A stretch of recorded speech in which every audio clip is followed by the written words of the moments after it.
Xaafiin koo aramaan qabu naan naqina.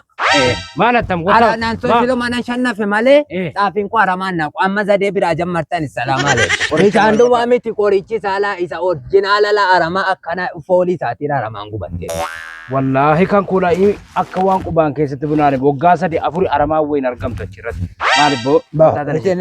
Sabdu waggaa lama sadii. Abbaan tamaam ebba qabaa, abbaan qoroo keessa qabaa, haati kumaani taphatti, abbaa tamaam qallabatti.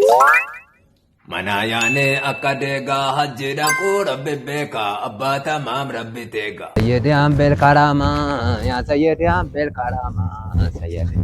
Salaamu alaykum. Waalaikum assalam. Ayyaadha. Jirtanii? Nagaadha.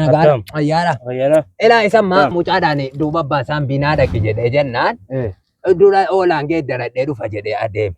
Xaafii tokko tiyyi. Maana tajaamtanii maal ta'e xaafii? Ajaan xaafii tokko tiyyi aramaan irra dura garagal.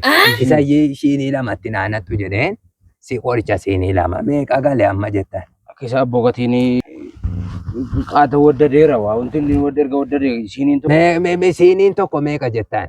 Laa wallahi egaa wanti hundinuyyuu yeroo kana gatiin waddadeera. Wallahi egaa erguma abbaa tamaam taatanii isin natti ulfaattu akka tokko hin beeku. Baala ammas ilaanni kooti aramaan isa ammas irra garagalee miti. Siinii dhuma lama irra naafisiftanii naan mucaatu bishaan isinii waraaba.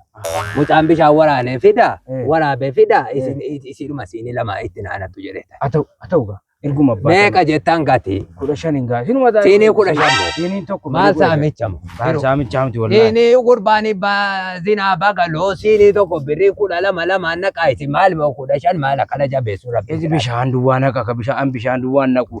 Bishaan duwwaa miti qorichi saalaa isa orjinaala la aramaa akkana foolii isaatiin aramaan gubattee dhuti. Wallahi kan kula akka waan qubaan keessatti bunaane waggaa sadii afuri aramaa wayin argamtu achirratti.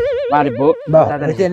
Sabdu waggaa lama sadii baati. Qoricha sadii baatii lama baati. Laamee laa isa 12 isiniif kan kaffala.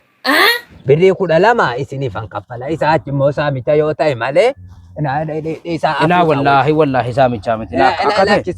Yoo 12 ta'e naqaa siinii lama laa sangaa lama qabala kudoo godhasi.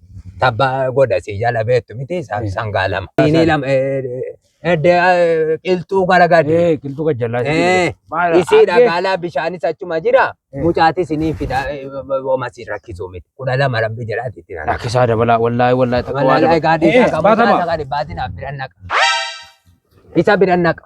Yoo 12 ta'e naanaqa. Maali buuma teerra buusaa kamaa isin kam baatamaa. Egaa cuunqessitanii itti naannattu. Sirriitti. Maana beektu miti. 13 han kaffala. Ebboo 14 guutaa. Wallahi 14 kaffala. Bara kaan isa numatu naqee. Wallahi bara kaanii sisuma kanaaf. Waggaadhaan kan naannaqu isinuma laa. Gootanu. Isa kana maali ijoollee kana teeraa horii nyaate moo? Kana teeraa dagooyittiitu miccitee malkaatti bakka fincaanii wayii laafa geessitee muka irra buufnaa achitti horii nyaate. Kanuma keessattu nyaate.